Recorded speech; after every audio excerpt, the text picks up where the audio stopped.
السلام علیکم میرے پیارے دوستوں، پلیز میرے چینل کو لائک کر دیجئے، سبسکرائب کر دیجئے اور بیل آئیکن کا بٹن دبا دیجئے۔ عدیل، تمہیں اللہ کا واسطہ ہے، خدا کے لیے میرے بیٹے کو بچا لو۔ انہوں نے میرے بیٹے کو اغوا کر لیا ہے اور انہوں نے 6 کروڑ روپے کی ڈیمانڈ کی ہے۔ وہ تمہارا بھی تو بیٹا ہے، تم کیوں میری مدد نہیں کر رہے؟ سحر بری طرح رو رہی تھی اور فون پر عدیل کی منتیں کر رہی تھی۔ اس کی سمجھ میں نہیں آ رہا تھا وہ کیا کرے، کیونکہ سحر کا 7 مہینے کا بیٹا اغوا ہو گیا تھا اور اغوا کاروں نے 6 کروڑ روپے کی مانگ کی تھی۔ سحر بہت پریشان تھی۔ صبح کے ٹائم سحر جب مسز خان کے ڈے کیئر سینٹر میں اپنے بیٹے ارحم کو چھوڑنے گئی تھی تو اسے اندازہ نہیں تھا کہ کچھ ہی دیر میں مسز خان اسے کال کریں گی اور اسے بولیں گی کہ ارحم ڈے کیئر سینٹر سے غائب ہے۔ سحر کو طلاق ہو چکی تھی، اس کا اس دنیا میں کوئی بھی نہیں تھا، اس کے ماں باپ کا انتقال ہو چکا تھا۔ سحر ایک بڑی فرم میں جاب کرتی تھی اور اس کا ایک 7 مہینے کا بیٹا تھا ارحم۔ روز کے معمول کی طرح سحر نے ارحم کو ڈے کیئر سینٹر میں چھوڑا اور اپنی جاب پہ چلی گئی۔ ابھی جاب پہ گئے ہوئے سحر کو 1 گھنٹہ ہی گزرا تھا کہ مسز خان کی کال آئی کہ ارحم ڈے کیئر سینٹر میں نہیں ہے اور وہ بہت پریشان تھی۔ پریشانی کی وجہ سے مسز خان سے بات بھی نہیں ہو رہی تھی۔ سحر کے تو ہوش و حواس ہی گم ہو گئے۔ سحر کے ساتھ کام کرنے والے اس کے کولیگ ثاقب نے سحر کو تسلی دی اور سحر کو لے کر مسز خان کے ڈے کیئر سینٹر میں پہنچا اور مسز خان سے اس بارے میں پوچھا تو مسز خان تو خود لا علم تھی کہ ارحم کیسے غائب ہو گیا، کیونکہ آج تک ایسا کبھی نہیں ہوا تھا۔ مسز خان 10 سال سے یہ سینٹر چلا رہی تھیں۔ جس ٹائم سحر ڈے کیئر سینٹر میں آئی تھی مسز خان اس وقت کام میں مصروف تھیں۔ سحر نے مسز خان سے روز کی طرح سلام دعا کی اور اس کے بعد اپنے بیٹے کو جا کے اس کے مخصوص جھولے میں لٹایا اور مسز خان کو اس کا تمام کھانے پینے کا سامان دیا اور اس کے بعد سحر اپنے آفس کی جانب روانہ ہو گئی۔ سحر کو کوئی اندازہ ہی نہیں تھا کہ آج اس کے اوپر کیا طوفان ٹوٹنے والا ہے۔ مسز خان نے جب سحر کو فون کیا اس کے ساتھ ہی انہوں نے پولیس کو بھی انفارم کر دیا تھا کہ ان کے ڈے کیئر سینٹر سے ایک بچہ غائب ہو گیا ہے۔ پولیس فوراً ہی ڈے کیئر سینٹر میں پہنچ چکی تھی۔ جب سحر اور ثاقب مسز خان کے پاس پہنچے تو پولیس وہاں پر پہلے سے موجود تھی۔ سحر کی حالت بہت خراب تھی، وہ اپنے حواسوں میں نہیں تھی اور بری طرح رو رہی تھی کیونکہ ارحم کی طبیعت ٹھیک نہیں تھی اور وہ مسز خان کو ارحم کی میڈیسن بھی دے کر آئی تھی۔ اس کا نوکری پر جانا بہت ضروری تھا، اس لیے سحر نے چھٹی کرنے کے بجائے مسز خان کے پاس ارحم کو چھوڑ دیا۔ مگر سحر اس وقت پچھتا رہی تھی، کاش آج میں چھٹی کر لیتی تو میرا بیٹا میرے پاس ہوتا۔ پولیس والوں نے مسز خان کا پورا سینٹر چھانا، ان سے پوری تحقیقات کی۔ بہت سے والدین بھی یہ خبر سنتے ہی وہاں پہ پہنچ چکے تھے اور اپنے بچوں کو لے کے بری طرح پریشان تھے۔ مسز خان بھی بہت پریشانی میں تھیں کیونکہ ان کے بیبی کیئر سینٹر کی بدنامی ہو رہی تھی کہ وہاں سے ایک بچہ دن دہاڑے ان کی موجودگی میں غائب ہو گیا تھا۔ مسز خان سے بات چیت کرنے کے بعد پولیس والوں نے سحر سے سوال جواب پوچھنے شروع کیے، مگر سحر جواب دینے کی حالت میں نہ تھی۔ ثاقب نے پولیس والوں سے کہا کہ برائے مہربانی ابھی سحر سے سوال جواب نہ کیے جائیں، وہ اپنے بچے کی گمشدگی کی وجہ سے اپنے حواس میں نہیں ہے۔ مگر پولیس والوں نے کہا لازمی ہے کہ سحر سے ابھی بات چیت کی جائے تاکہ بچے کو جلد از جلد ڈھونڈا جائے، کہیں بچے کو کچھ ہو نہ جائے، کہیں اغواکار بچے کو آگے نہ بیچ دیں۔ پولیس والوں نے سحر سے کہا کہ ہم آپ کے گھر میں آنا چاہتے ہیں، ہم آپ کے گھر کا بھی جائزہ لینا چاہتے ہیں۔ پولیس والوں کو لے کے سحر اور ثاقب سحر کے فلیٹ پہ پہنچے۔ پولیس والوں نے وہاں پہ سارا جائزہ لیا، سحر کی روٹین کے بارے میں پوچھا تو سحر نے انہیں بتایا کہ وہ ایک بڑی فرم میں کام کرتی ہے اور دنیا میں اکیلی ہے۔ اس کا دنیا میں صرف بیٹا ہے جس کا نام ارحم ہے، جو 7 مہینے کا ہے۔ سحر کا شوہر سحر کو ارحم کی پیدائش سے پہلے ہی چھوڑ چکا ہے۔ اپنا اور اپنے بچے کا گزارا کرنے کے لیے سحر نوکری کرتی ہے اور جو سحر کی نوکری کا ٹائم ہوتا تھا سحر اس ٹائم کے دوران اپنا بیٹا ارحم مسز خان کے ڈے کیئر سینٹر میں چھوڑ جاتی تھی اور شام میں جاب سے واپس آتے ہوئے اپنا بیٹا مسز خان کے پاس سے لیتی ہوئی گھر آ جاتی تھی۔ پولیس والوں نے سحر سے پوچھا کہ جب وہ مسز خان کے پاس اپنا بیٹا چھوڑنے گئی تو اس وقت مسز خان کیا کر رہی تھی؟ سحر نے بتایا وہ اپنے پودوں کو پانی دے رہی تھی، کیونکہ وہ ان کا روز کا معمول ہے کہ جس ٹائم سحر وہاں پہ اپنا بچہ چھوڑنے جاتی تھی تو مسز خان اپنے پودوں کی صفائی ستھرائی میں اور انہیں پانی دینے میں مصروف ہوتی تھی۔ ہمیشہ کی طرح سحر ارحم کو اس جھولے میں لٹاتی تھی اور اس کا سارا کھانا اور جو اس کی میڈیسنز ہوتی تھی سب مسز خان کے پاس رکھ کے انہیں انفارم کر کے چلی جاتی تھی کہ آج اس نے ارحم کے لیے یہ چیزیں تیار کی ہیں اور اسے اس طرح دینی ہیں، اور ارحم کو اگر کوئی بیماری ہوتی تھی تو بھی مسز خان کو انفارم کر دیتی تھی تاکہ مسز خان اس کا خاص خیال رکھیں۔ روز کی طرح آج بھی وہ جب مسز خان کی نرسری میں گئی تو مسز خان اپنے پودوں کو پانی دے رہی تھی۔ سحر نے معمول کی طرح ارحم ان کے حوالے کیا اور اپنے آفس چلی گئی، اور ابھی اسے اپنے آفس پہنچے ہوئے 1 گھنٹہ بھی نہیں ہوا تھا کہ مسز خان کا پیچھے سے فون آ گیا۔ اس سے زیادہ سحر پولیس کو کچھ بھی نہ بتا سکی۔ پولیس والوں نے بچے کی تلاش شروع کر دی۔ سحر پاگلوں کی طرح بچے کے لیے رو رہی تھی کیونکہ بچہ اغوا ہوا تھا، اس لیے پولیس والوں نے سحر کا موبائل اور گھر کا لینڈ لائن دونوں کو ٹیپ کرنے پہ لگا دیا تھا تاکہ اگر اغوا کرنے والے کوئی فون کریں تو پولیس والوں کو ان کے بارے میں معلومات مل جائیں۔ مگر پورا دن گزر گیا، اغوا کرنے والوں نے سحر کو کوئی فون نہیں کیا۔ سحر کی رو رو کے بری حالت تھی، نہ اس نے کچھ کھانا کھایا جا رہا تھا نہ کچھ پیا جا رہا تھا۔ دوسری طرف مسز خان پریشان تھی کیونکہ تمام والدین نے مسز خان کے سینٹر سے اپنے بچوں کو واپس لے لیا تھا اور منع کر دیا تھا کہ آئندہ سے ہمارے بچے آپ کے ڈے کیئر سینٹر میں نہیں آئیں گے۔ ثاقب رات تک سحر کے پاس رہا۔ رات کے بعد ثاقب نے کہا کہ سحر اب میں اپنے گھر جا رہا ہوں، اپنا دھیان رکھنا اور جیسے ہی کوئی بات ہو، کوئی معلومات ملے تو مجھے ضرور بتانا۔ یہ کہہ کے ثاقب بھی اپنے گھر چلا جاتا ہے۔ اس کے بعد سحر جاگ رہی ہوتی ہے۔ رات کو 12-1 بجے کے قریب سحر کو فون آتا ہے، وہ ثاقب کا ہوتا ہے۔ ثاقب سحر سے اس کی طبیعت کے بارے میں پوچھتا ہے اور بولتا ہے کہ کچھ کھا پی لو، اللہ کے حکم سے ارحم کو کچھ نہیں ہوگا، پولیس والے ارحم کو خیر خیریت سے گھر واپس لے آئیں گے، مگر تم اپنا دھیان رکھو کیونکہ تمہیں ارحم کا بھی دھیان رکھنا ہے اور اس کے واپس آنے کا انتظار بھی کرنا ہے۔ یہ باتیں کرنے کے بعد ثاقب فون بند کر دیتا ہے، مگر سحر کو نیند نہیں آتی کیونکہ ارحم اس کی دنیا ہے اور اس وقت سحر کی دنیا سحر کے پاس نہیں ہے۔ اس کی آنکھوں سے تو نیند غائب ہے کیونکہ اس کے جگر کا ٹکڑا غائب ہے۔ دوسرا دن شروع ہو جاتا ہے۔ سحر کی وہی حالت ہے۔ صبح کا وقت ہوتا ہے کہ اچانک سحر کے پاس فون آتا ہے اور کوئی آدمی ہوتا ہے جو سحر سے 6 کروڑ روپے کی ڈیمانڈ کرتا ہے اور کہتا ہے کہ اگر سحر اسے 6 کروڑ روپے دے گی تو وہ ارحم کو اسے واپس لوٹا دے گا۔ سحر پاگلوں کی طرح رونا شروع کر دیتی ہے اور چیخ چیخ کے کہتی ہے کہ اس کے پاس پیسے نہیں ہیں، وہ تو ایک عام سی عورت ہے، وہ انہیں کہاں سے پیسے دے گی۔ مگر اغوا کرنے والا فون بند کر دیتا ہے اور سحر کی کوئی بات بھی نہیں سنتا۔ پولیس بھی اس کال کو ریکارڈ کرتی ہے اور لوکیشن معلوم کر کے اس جگہ پہ پہنچتی ہے تو وہاں پہ کوئی نہیں ہوتا اور وہ فون کال بھی ایک غلط نمبر سے کی گئی ہوتی ہے، اس لیے پولیس کو اس نمبر سے کوئی معلومات نہیں ملتی۔ پولیس بھی پریشان ہے کہ سحر کوئی مالی طور پہ اتنی مستحکم نہیں ہے کہ وہ 6 کروڑ روپے کی رقم اغوا کاروں کو ادا کر سکے۔ وہ تو ایک عام سی نوکری کرنے والی عورت ہے جس کے آگے پیچھے بھی کوئی نہیں ہے، تو وہ 6 کروڑ روپے کہاں سے ادا کرے گی۔ مگر کئی ایسی باتیں تھیں جو پولیس والے نہیں جانتے تھے اور انہیں جاننے کے لیے مزید گہرائی میں جانا ضروری تھا۔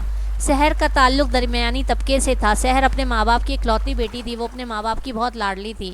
سحر جب یونیورسٹی میں تھی تو وہاں پہ اس کی ملاقات عدیل سے ہوئی۔ عدیل اس کا یونیورسٹی فیلو تھا اور بہت امیر تھا، اس کے پاس بے حساب پیسہ تھا اور سحر کے پاس خوبصورتی تھی۔ عدیل سحر سے پیار کرنے لگ گیا اور سحر کو دیکھے بنا عدیل کی نہ تو صبح ہوتی تھی نہ شام ہوتی تھی۔ عدیل ہر وقت سحر کے خیالوں میں ہی کھویا رہتا تھا۔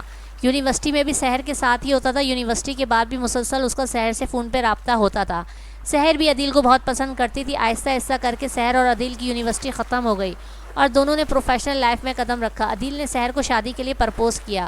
سحر نے اپنے والدین سے بات کی۔ سحر کے والدین نے سحر سے کہا کہ عدیل سے بولو اپنے والدین کو ہمارے گھر پہ بھیجیں۔ عدیل نے جب اپنے گھر پہ سحر کے گھر رشتہ لے جانے کی بات کی تو عدیل کے والدین کو بہت غصہ آیا کیونکہ عدیل کے والد بہت بڑے بزنس مین تھے اور اس کی والدہ بھی بہت بڑی ایلیٹ کلاس سے تعلق رکھتی تھی، جبکہ ان کے مقابلے میں سحر کی فیملی درمیانی تھی۔ ان کا اور سحر کی فیملی کا کوئی جوڑ نہیں تھا۔ عدیل کی فیملی میں بچوں کے رشتوں سے زیادہ بزنس ڈیل ہوتی تھی، بزنس پارٹنرشپ ہوتی تھی، اور عدیل نے یہ کیا فیصلہ کر لیا کہ ایک عام سے گھرانے کی لڑکی کو بیوی بنانے کا فیصلہ کیا۔ عدیل کے والد کو اس پہ بہت غصہ آیا، لیکن عدیل بھی اپنی ضد کا پکا تھا۔ اس نے کہا وہ شادی کرے گا تو صرف سحر سے کرے گا ورنہ وہ شادی ہی نہیں کرے گا۔ عدیل کے والدین نے عدیل کو سمجھانے کی بہت کوشش کی مگر عدیل اپنی بات پہ اڑ گیا۔ مجبور ہو کے عدیل کے والدین سحر کے گھر پہ سحر کا رشتہ لے کر آئے۔ وہ سحر کا رشتہ لے کر آ تو گئے تھے مگر ان کے انداز و اطوار بتا رہے تھے کہ وہ اس رشتے سے خوش نہیں ہیں اور اپنے بیٹے کے مجبور کرنے پر یہ رشتہ لے کر آئے ہیں۔ سحر کے والدین کو عدیل کے والدین کے رویے دیکھ کر اس بات کا احساس ہو گیا تھا کہ عدیل کے والدین اس رشتے سے خوش نہیں ہیں۔ سحر کے والدین کو اس بات پر اعتراض تھا اور انہوں نے سحر کو اس بات سے آگاہ بھی کیا کہ عدیل کے والدین تمہارے اور عدیل کے رشتے سے خوش نہیں ہیں تو بہتر ہے کہ اس رشتے سے پیچھے ہٹ جائیں۔ لیکن سحر بھی عدیل سے پیار کرتی تھی۔ سحر نے اپنے والدین سے کہا کہ مجھے صرف عدیل سے مطلب ہے، عدیل مجھ سے پیار کرتا ہے اور میں عدیل سے پیار کرتی ہوں۔ سحر نے اپنے والدین کی بات ماننے سے انکار کر دیا۔ اس نے کہا چاہے وہ اس رشتے سے خوش نہ ہو، میرے لیے اتنا ہی کافی ہے کہ وہ لوگ میرا رشتہ لے کر تو آ گئے نا، تو برائے مہربانی امی ابو آپ لوگ بھی انکار نہیں کریں اور میری شادی عدیل سے کر دیں۔ سحر کے ماں باپ بھی مجبور ہو گئے اور انہوں نے عدیل کے گھر والوں کو ہاں کر دی اور کچھ ہی دنوں میں سحر کی شادی عدیل کے ساتھ ہو گئی۔ سحر کی عدیل کے ساتھ شادی ہوئی تو سحر کی ایک نئی زندگی کا آغاز ہوا۔ ایک نئی دنیا سحر کی منتظر تھی اور سحر اس میں مکمل طور پر کھو گئی تھی۔ سحر اور عدیل شادی کے بعد ایک دوسرے کے ساتھ بہت خوش تھے۔ سحر عدیل کے پیار میں ڈوب چکی تھی اور عدیل سحر کے پیار میں ڈوب چکا تھا۔ دونوں ایک دوسرے کے بغیر رہ نہیں سکتے تھے۔ دوسری طرف سحر کے والدین نے سوچا کہ اب ہم اپنی بیٹی کے فرض سے فارغ ہو چکے ہیں تو ہم حج نہیں تو کم از کم عمرہ کر کے ہی آ جائیں۔ یہ سوچ کے وہ لوگ عمرہ کرنے گئے تو راستے میں پلین کریش ہو گیا جس میں ان کی موت ہو گئی۔ سحر دنیا میں اکیلی رہ گئی تھی مگر عدیل کی محبت نے اسے اس کے ماں باپ کی موت کا دکھ بھلانے میں بہت مدد کی۔ سحر عدیل کے ساتھ بہت خوش تھی۔ شادی کو 1 سال ہو گیا تب آہستہ آہستہ عدیل کے سر سے سحر کا بھوت اترنے لگا۔ اب اسے احساس ہونے لگا کہ سحر اس کی کلاس کی نہیں ہے، اس کا اور سحر کا کوئی جوڑ نہیں ہے۔ اب عدیل سحر سے دور رہنے لگا تھا۔ اسی دوران سحر کو خوشخبری ملی کہ وہ پریگننٹ ہے۔ سحر بہت خوش تھی مگر عدیل نے اس بات پر خوشی کا اظہار نہیں کیا اور خاموش رہا۔ اور ابھی اس بات کو صرف 2 مہینے ہی گزرے تھے کہ اچانک اسی دوران عدیل کے ماں باپ نے عدیل پر زور دیا کہ اب وہ سحر کو چھوڑ دے، کیونکہ پہلے انہوں نے جب عدیل کی بات مانی تھی تو اس کو تب بھی سمجھایا تھا کہ سحر ان لوگوں کے ساتھ میچ نہیں کرتی، مگر تب اس کی سمجھ میں نہیں آیا تھا۔ اب اس کے سر سے اتنے ٹائم میں سحر کا بھوت اتر جانا چاہیے۔ عدیل کے والدین نے عدیل سے کہا، تم جانتے ہو ہمارے سرکل میں شادیاں نہیں بزنس پارٹنرشپس ہوتی ہیں اور تم ہمارے اکلوتے بیٹے ہو۔ اب تمہاری شادی ہم بہت بڑے بزنس مین ارمان ملک کی بیٹی سے کریں گے اور ان کے ساتھ ہم پارٹنرشپ بھی کریں گے، تو بہتر ہے تم سحر کو چھوڑ دو۔ علی بھی اب سحر سے آزاد ہو چکا تھا، اس لیے اس نے سحر کو طلاق دے دی، مگر اس کے ساتھ اس نے احسان کیا کہ حق مہر کی رقم 50 لاکھ روپے سحر کو ادا کی اور ڈیلیوری تک کا سارا خرچہ ادا کر دیا۔ سحر گمسم رہ گئی، اس کی سمجھ میں نہیں آ رہا تھا کہ اس کے ساتھ کیا ہو گیا۔ اس کا سب سے قریبی ساتھی عدیل اسے دنیا میں اکیلا چھوڑ کے کسی اور کے پاس چلا گیا۔ خیر، وقت کا کام ہے گزر جانا اور وقت گزر ہی گیا۔ کچھ ٹائم کے بعد سحر کے گھر پہ ایک چھوٹا سا ننھا مہمان آیا۔ سحر نے اس بات کا پیغام عدیل کو بھجوایا، مگر عدیل کے پاس اب اپنی سابقہ بیوی اور بچے کے لیے کوئی ٹائم نہیں تھا، وہ بچہ جو کہ عدیل کا اپنا خون تھا، کیونکہ عدیل اپنی نئی دنیا میں مگن ہو چکا تھا۔ خیر، سحر نے آہستہ آہستہ اپنی زندگی کا آغاز کیا۔ بچے کی پیدائش کے بعد جو عدیل نے سحر کو حق مہر کی رقم دی تھی، اس سے سحر نے اپنے لیے فلیٹ خریدا اور اس میں ضرورت کا ساز و سامان منتقل کیا۔ رہنے کی تو جگہ ہو گئی تھی مگر اب سحر کو آگے زندگی گزارنی تھی اور اس کے لیے نوکری کی ضرورت تھی۔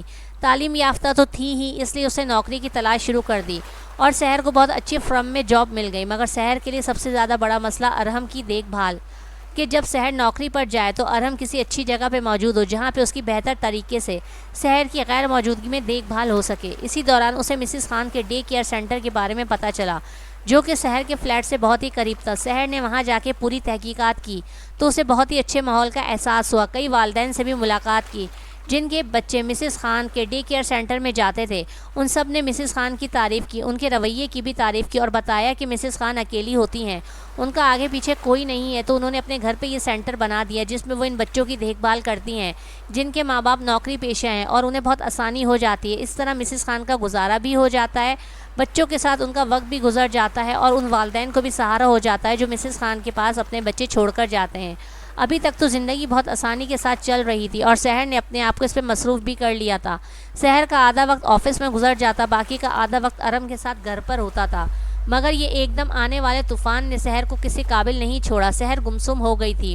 پولیس والوں نے سحر سے دوبارہ بات کی اور اس سے پوچھا کہ اغوا کاروں نے 6 کروڑ روپے کی ڈیمانڈ کیوں کی ہے، کس حوالے سے کی ہے، کہ آپ کے پاس کوئی پراپرٹی ہے یا کوئی اور ذریعہ ہے جس کے ذریعے 6 کروڑ روپے کی رقم ادا کی جا سکے۔ سحر نے بتایا، میرے پاس تو نہیں ہے، ہاں البتہ میرا سابقہ شوہر عدیل جو کہ ارحم کا باپ بھی ہے، وہ بہت بڑا بزنس مین ہے اور وہ یہ پیسے ادا کر سکتا ہے، مگر جب سے عدیل نے مجھے چھوڑا ہے میں نے کبھی بھی عدیل سے رابطہ نہیں کیا اور میں نے تو کبھی کسی کو بتایا بھی نہیں کہ ارحم کا باپ عدیل ہے جو اتنا پیسے والا ہے، تو پھر میرے ارحم کو کس نے اغوا کر لیا۔ سحر رو رہی ہوتی ہے اور پولیس والے سوچ رہے ہوتے ہیں کہ یہ سب ماجرا کیا ہے، کیا ارحم کو اغوا کرنے والا کوئی عدیل کا جاننے والا تو نہیں ہے جس نے عدیل کو تکلیف دینے کے لیے اس کے بیٹے کو اغوا کیا ہے۔ یہ سوچتے ہوئے پولیس والے عدیل سے رابطہ کرتے ہیں اور اسے ارحم کے متعلق بتاتے ہیں، مگر عدیل کہتا ہے میری سابقہ بیوی اور بیٹے سے کوئی رابطہ نہیں ہے اور نہ ہی میں رکھنا چاہتا ہوں اور مجھے اس بات سے بھی کوئی غرض نہیں ہے کہ وہ بچہ کہاں ہے کہاں نہیں، وہ میری ذمہ داری نہیں ہے اور برائے مہربانی مجھ سے رابطہ نہ کرے، میں اپنی دنیا میں بہت خوش ہوں۔ عدیل پولیس والوں سے تعاون کرنے سے صاف انکار کر دیتا ہے اور پولیس والوں کو جتا دیتا ہے کہ میں بہت اونچی فیملی سے تعلق رکھتا ہوں، تو برائے مہربانی مجھے اس کیس میں نہ گھسیٹا جائے، مجھے اس کیس سے دور ہی رکھا جائے تو بہتر ہوگا، کیونکہ میں اپنی پرانی زندگی کے متعلق نہ تو کوئی بات کرنا چاہتا ہوں اور نہ ہی کسی فرد سے ملنا چاہتا ہوں۔ عدیل کے اس طرح جواب دینے کے بعد پولیس والوں کو کچھ سمجھ نہیں آ رہا تھا کہ آگے کیا لاہ عمل اختیار کیا جائے۔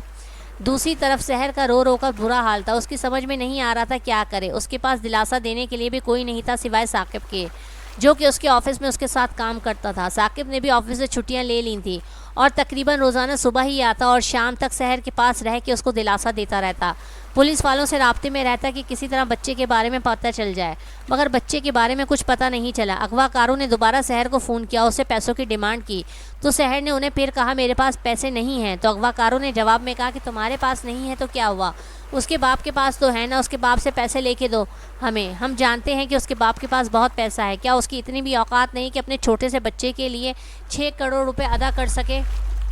سحر بہت پریشان ہوتی ہے، اس کی سمجھ میں نہیں آ رہا وہ کیا کرے۔ ثاقب اسے سمجھاتا ہے کہ اسے عدیل سے بات کرنی چاہیے کیونکہ ارحم صرف سحر کا ہی نہیں عدیل کا بھی بیٹا ہے۔ ثاقب کی بات سن کے سحر عدیل کو فون کرتی ہے اور بہت روتی ہے اور روتے ہوئے اس سے بھیک مانگتی ہے کہ برائے مہربانی میرے بیٹے کو بچا لو، میں تمہاری زندگی بھر احسان مند رہوں گی، میرا بیٹا مجھے لا دو، میرے پاس میرے بیٹے کے علاوہ کوئی نہیں ہے۔ عدیل فون بند کر دیتا ہے اور کوئی جواب نہیں دیتا۔ پولیس والے سحر کی ساری بات چیت سن رہے ہوتے ہیں جو وہ عدیل سے کرتی ہے۔ پولیس والوں کو بھی عدیل پہ بہت غصہ آتا ہے، کیسا سنگ دل انسان ہے جسے اپنی اولاد کی پرواہ نہیں۔ چلو بیوی کو چھوڑ چکا ہے مگر ایسا کون سا انسان ہوتا ہے جو اپنی اولاد کو ایسے چھوڑ دے، جس کی اولاد اغوا ہو جائے اور اسے اس سے کوئی فرق نہ پڑے۔ بہرحال پولیس والے ارحم کی تلاش میں زمین آسمان ایک کر دیتے ہیں۔ اغوا کار آدمی گھر میں داخل ہوتا ہے، ایک عورت ہے، وہ اس سے پوچھتا ہے بچہ ٹھیک ہے، اسے بخار تھا، تو عورت کہتی ہے ہاں بچہ ٹھیک ہے لیکن مجھے میرے گھر جانا ہے کیونکہ میرے بچے کی طبیعت خراب ہے۔ اغوا کار آدمی کہتا ہے ہاں ہاں چلی جانا لیکن تھوڑی دیر کے لیے، اور واپس آ کے تمہیں اسی بچے کی دیکھ بھال کرنی ہے، میں تمہیں اسی کے پیسے دوں گا۔ عورت کہتی ہے ٹھیک ہے۔ عورت اپنے گھر جاتی ہے اور تھوڑی دیر اپنے بچے کے پاس رکتی ہے۔ اپنے بچے کا خیال رکھنے کے بعد دوائی کھانا دینے کے بعد وہ واپس ارحم کے پاس آ جاتی ہے اور اس کا خیال رکھنے لگتی ہے، مگر ارحم کی طبیعت بگڑتی جا رہی ہے۔ 7 مہینے کا بچہ جو بیمار بھی ہے اور جسے اس کی ماں سے بھی جدا کر دیا وہ کیسے صحیح ہو سکتا ہے۔ ارحم کی حالت بگڑتی جا رہی ہے اور اس عورت سے سنبھالی نہیں جا رہی۔ آخر تنگ آ کر وہ عورت اغوا کار سے رابطہ کرنے کی کوشش کرتی ہے مگر اتفاق سے اغوا کار کا فون بند جا رہا ہے۔ اب وہ بچے کو لے کے ہاسپٹل بھی نہیں جا سکتی کیونکہ ہر طرف بچے کی تصویر گردش کر رہی ہوتی ہے۔ عورت پریشان ہے کہ وہ بچے کا کیا کرے کیونکہ اغوا کار نے کہا تھا کہ بچے کو کچھ بھی نہیں ہونا چاہیے، مگر ارحم اس کی حالت تو بگڑتی ہی جا رہی ہے۔ عورت نے دوائی دی مگر ارحم کو کوئی فائدہ نہیں ہوا۔ اسی دوران ارحم کی سانس تیز تیز چلنے لگی اور اس کی حالت بگڑ گئی۔ عورت کے ہاتھ پاؤں پھول گئے، اسے سمجھ میں نہیں آ رہا تھا اور دیکھتے ہی دیکھتے وہ معصوم بچہ اللہ کو پیارا ہو گیا۔ عورت کی خود کی حالت خراب ہو گئی کہ اس کے سامنے ایک معصوم بچے کی موت ہو گئی تھی۔ وہ گھبرا گئی اور فوراً ارحم کو چھوڑ کر اپنے گھر واپس آ گئی۔ دوسری طرف اغوا کرنے والا جب فارغ ہوا اور فارغ ہونے کے بعد وہ اس مکان پہ پہنچا جہاں اس نے ارحم کو اغوا کر کے رکھا تھا تو مکان پہ تالا لگا ہوا تھا۔ اغوا کار کو بہت غصہ آیا کہ 7 مہینے کے بچے کو اکیلا چھوڑ کے عورت کہاں چلی گئی، جبکہ اس نے عورت کو خاص طور پہ کہا تھا بچہ بہت چھوٹا ہے، اکیلا بالکل بھی نہیں رہ سکتا۔ یہی سوچتا ہوا جب وہ اندر گیا تو وہ بھوکلا گیا کیونکہ سامنے ارحم کی لاش پڑی تھی۔ اس کی سمجھ میں نہیں آیا کہ وہ کیا کرے۔ آخر بہت سوچ بچار کے بعد اسے یہی سمجھ میں آیا کہ اس بچے کو جا کے کسی خالی اور سنسان جگہ پہ چھوڑ آئے جہاں پہ جس کو ملے گا وہ آگے اطلاع کر دے گا۔ وہ خاموشی سے ارحم کی لاش کو اٹھاتا ہے اور جا کے ایک سنسان سی جگہ پہ ارحم کو چھوڑ آتا ہے۔ دوسری طرف وہ عورت گھبرا کے جب اپنے گھر پہنچتی ہے تو اس کے اپنے بچے کی حالت بہت خراب ہوتی ہے۔ اب وہ کیا کرے، اسے کچھ سمجھ نہیں آ رہا۔ اسے لگتا ہے جیسے ارحم کی ماں کی بد دعا اسے لگ گئی کہ اس نے اپنے ساتھی کے ساتھ مل کے ایک معصوم بچے کو پیسوں کے لیے اغوا کیا تھا۔ وہ معصوم تو موت کے منہ میں چلا گیا، ساتھ ساتھ اس کی بچے کی بھی حالت خراب ہو رہی ہے۔ وہ اپنے بچے کے لیے بلک رہی تھی اور اسے اس وقت ارحم کی ماں کے دکھ کا احساس ہو رہا تھا کہ وہ بھی کتنے دکھ میں ہوگی جب اس کا بچہ اس سے دور ہوگا، اور جبکہ ماں جانتی ہے کہ میرا بچہ بیمار بھی ہے۔ اغوا کار عورت اس وقت اپنے اختیار میں نہیں تھی اور وہ صرف اور صرف اپنے بچے کی سلامتی چاہتی تھی۔ دوسری طرف سحر کے پاس دوبارہ اغوا کرنے والے کا فون آتا ہے اور وہ دوبارہ پوچھتا ہے پیسوں کا انتظام ہوا یا نہیں۔ سحر اسے تھوڑی مہلت مانگتی ہے اور اس کے ساتھ ہی سحر گھر سے نکلتی ہے اور عدیل کے آفس میں چلی جاتی ہے۔ وہاں پہ ریسیپشن پہ اسے اندر جانے سے منع کرتے ہیں لیکن وہ روتی ہے، ان سے درخواست کرتی ہے۔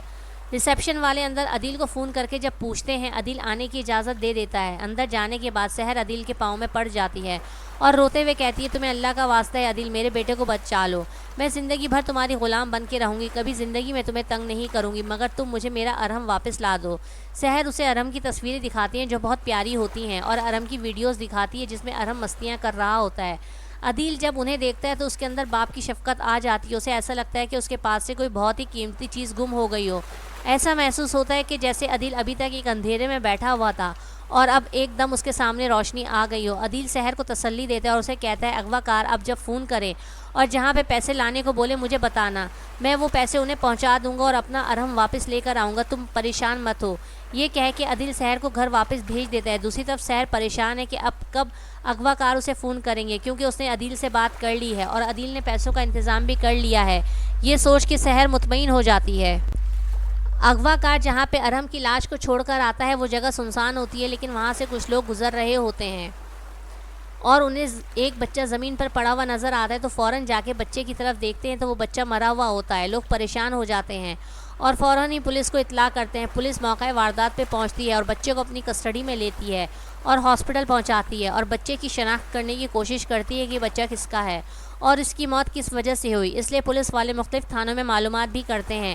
اغوا کار عورت اپنے بچے کے علاج کے لیے بہت پریشان ہے، اس کے بچے پہ کوئی بھی دوا اثر نہیں کر رہی اور دیکھتے ہی دیکھتے ارحم کی طرح اس عورت کا بیٹا بھی اللہ کو پیارا ہو جاتا ہے۔ وہ عورت پاگل ہو جاتی ہے کہ یہ میں نے کیا کر دیا، میں نے کسی ماں کی گود اجاڑی اور اللہ نے میری گود اجاڑ دی، اللہ نے مجھے میری گھٹیا حرکت کا صلہ دیا۔ اس عورت کو سمجھ میں نہیں آتا کیا کرے، وہ پاگل سی ہو جاتی ہے۔ وہ پولیس اسٹیشن جاتی ہے اور رو رو کے پولیس والوں سے کہتی ہے مجھے گرفتار کر لو، میں نے ایک ماں کی گود اجاڑی اور اللہ نے میری گود اجاڑ دی۔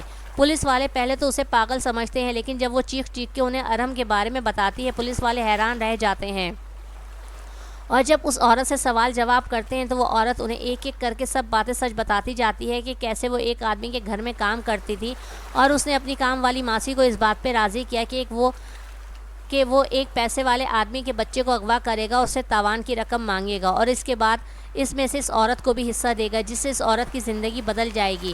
یہ سوچ کر وہ عورت مان جاتی ہے کہ وہ بہت غریبی میں تھی اور اس کا بچہ بھی بیمار تھا جس کے علاج کے لیے اسے پیسے چاہیے تھے، اور اس کے بعد اس آدمی نے اسے وہ بچہ لا کے دیا اور ایک گھر کا بھی انتظام کیا تھا جہاں پہ اس بچے کو رکھا گیا تھا، لیکن وہ بچہ بہت بیمار تھا۔ اغوا کار عورت بتاتی ہے کہ بچے کو دوائی بھی دی، سب کچھ کیا، اس کا خیال بھی رکھا، لیکن بچہ سنبھل نہیں پایا، اس کی موت ہو گئی۔ میں بہت پریشان ہو گئی تھی، اس لیے میں وہاں سے بھاگ گئی اور اپنے گھر آ گئی کیونکہ میرا بچہ بھی بیمار تھا، لیکن اللہ نے مجھ سے میرا بچہ بھی چھین لیا اور میری گود بھی اجڑ گئی۔ وہ عورت سارا سچ پولیس والوں کو بتاتی ہے۔ پولیس والے اس عورت کو لے کے اس پتے پہ جاتے ہیں جہاں پہ ارحم کو رکھا ہوتا ہے۔ وہاں سے پولیس والوں کو ارحم کا بہت سارا سامان ملتا ہے، اس کی دوائیاں، اس کے کھانے پینے کا سامان، اس کے وہ کپڑے جو سحر مسز خان کے پاس چھوڑ گئی ہوتی ہے۔ پولیس والے سمجھ جاتے ہیں کہ یہ عورت بالکل سچ بول رہی ہے۔ دوسری طرف دوسرے تھانے سے پولیس والوں کو کال آتی ہے کہ انہیں ایک چھوٹے بچے کی لاش ملی ہے جو ارحم سے ملتا جلتا ہے، برائے مہربانی پولیس والے دوسرے تھانے آ کے اس کو پہچان لے۔ پولیس والے جب وہاں جا کے دیکھتے ہیں تو وہ واقعی ارحم کی لاش ہوتی ہے۔ اس کے بعد پولیس والے سحر کے پاس جاتے ہیں اسے بتانے کے لیے کہ ہم نے اغوا کرنے والا ڈھونڈ لیا، لیکن ہم بہت شرمندہ ہیں کہ ہم ارحم کو نہ بچا سکے۔ یہ سوچ کے وہ سحر کے گھر جاتے ہیں۔ سحر کے ساتھ ثاقب بیٹھا ہوتا ہے۔ پولیس والے ثاقب کو اریسٹ کر لیتے ہیں کیونکہ ثاقب ہی وہ اغوا کار ہے جس نے معصوم ارحم کو اغوا کیا تھا۔ وہ جان چکا تھا کہ سحر کا شوہر ایک بہت پیسے والا آدمی ہے، ارحم اس کا پہلا بیٹا ہے، مگر وہ آج تک ارحم سے نہیں ملا۔ ثاقب جانتا تھا کچھ بھی ہو جائے، ایک دفعہ جب عدیل کو اندازہ ہو جائے گا کہ اس کا بیٹا اغوا ہو چکا ہے تو ایک باپ کبھی بھی اپنے بچے کے لیے رکے گا نہیں اور ہر حال میں پیسے دے گا۔ یہی سوچ کے ثاقب نے یہ پلان بنایا اور اس نے خاموشی کے ساتھ سحر کا بیٹا ارحم اغوا کر لیا، اور دوسری طرف وہ سحر اور پولیس والوں کی بھی آنکھوں میں دھول جھونکتا رہا۔ جب پولیس والے سحر کو یہ بتاتے ہیں کہ یہ ثاقب اغوا کار ہے اور اس نے آپ کا بیٹا اغوا کیا تھا، مگر ہم بہت شرمندہ ہیں کہ ہم آپ کے بیٹے کو بچا نہیں سکے، یہ باتیں سن کے سحر پاگل ہو جاتی ہے اور وہ کہتی ہے نہیں نہیں، میرا بیٹا مرا نہیں ہے، تم لوگ غلط بول رہے ہو، دیکھو میرا بیٹا تو میرے پاس ہے۔ یہ کہہ کے وہ بھاگتے ہوئے اپنے کمرے میں جاتی ہے اور جا کے اپنا بیگ کھولتی ہے اور اس میں سے ایک ہوا والا گڈا نکالتی ہے اور پولیس والوں کو دکھاتی ہے، دیکھو دیکھو یہ ہے میرا ارحم، دیکھو، اور تم لوگ کیسے کہہ سکتے ہو کہ میرا بیٹا مر چکا ہے۔ پولیس والے حیرت سے سحر کی شکل دیکھتے ہیں، مگر تھوڑی ہی دیر میں پولیس والوں کو ساری بات سمجھ میں آ جاتی ہے کہ ارحم کو اغوا کرنے میں خود سحر کا بھی ہاتھ تھا۔ سحر نے ثاقب کو اپنے بارے میں سب کچھ بتایا ہوا تھا۔ سحر ثاقب کو پسند کرنے لگی تھی، مگر ثاقب سحر کو پسند نہیں کرتا تھا، مگر وہ جانتا تھا کہ سحر سونے کی چڑیا ہے، اور ثاقب نے ہی سحر کو اس بات پہ مجبور کیا تھا کہ وہ عدیل کو مجبور کرے کہ وہ مہینے کے پیسے دے۔ سحر نے اسے بتایا کہ عدیل کبھی بھی ارحم کے لیے پیسے نہیں دے گا، تو ثاقب نے سحر کو راضی کیا کہ کیسے نہیں دے گا، تم کسی طرح عدیل سے پیسے نکلواؤ تاکہ ہماری آگے کی زندگی میں کام آئے، وہ ارحم کے نام پر ضرور دے گا اور اس کے بعد تمہاری زندگی بھی بدل جائے گی اور میری بھی۔ اسی لیے ثاقب نے سحر کو راضی کیا کہ ارحم کے اغوا کا ڈرامہ رچایا جائے اور عدیل سے پیسے لیے جائیں، اور یہ ساری پلاننگ سحر اور ثاقب نے مل کے کی تھی۔ کہ ایک ہوا والا گڈا لے کے اس میں ہوا بھر کے روز کی طرح سحر اس کو مسز خان کے سینٹر پہ لے کے جائے گی اور جا کے جھولے میں لٹا دے گی مسز خان کے سامنے، تاکہ مسز خان کو لگے کہ سحر نے ارم کو جھولے میں لٹا دیا ہے۔ اس کے بعد جیسے مسز خان کی نظر ہٹے گی وہ اس میں سے ہوا نکالے گی اور اسے فولڈ کر کے اپنے بیگ میں رکھ لے گی اور مسز خان کو اللہ حافظ کہتی ہوئی باہر آ جائے گی۔ اور اس سے پہلے ہی سحر ارم کو ثاقب کے حوالے کر چکی تھی کہ ثاقب ارم کا خیال بھی رکھے اور جب تک عدیل سے پیسے نہ مل جائیں وہ ارم کو سب سے چھپا کر رکھے، لیکن ہوا اس کے بالکل برعکس۔ جب سحر مسز خان کے سینٹر میں گئی تو واقعی مسز خان نے روز کی طرح دیکھا کہ سحر کی گود میں ایک بچہ ہے، مگر وہ اصلی ہے یا کوئی ہوا والا گڈا اس پہ غور نہیں کیا، کیونکہ ظاہر سی بات ہے ایک سگی ماں جب اپنا بچہ چھوڑنے سینٹر میں جائے گی یا کسی کے گھر جائے گی تو کیا وہ ایسی گھٹیا حرکت کرے گی جو سحر نے کی۔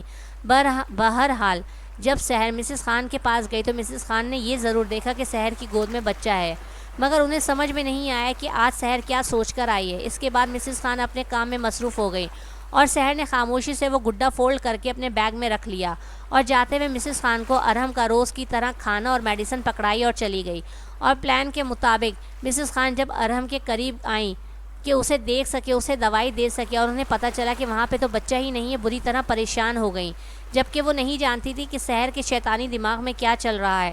سحر نے صرف ثاقب کے بہکاوے پہ ایسا شیطانی کھیل کھیلا کہ وہ اپنے بچے سے ہی محروم ہو گئی۔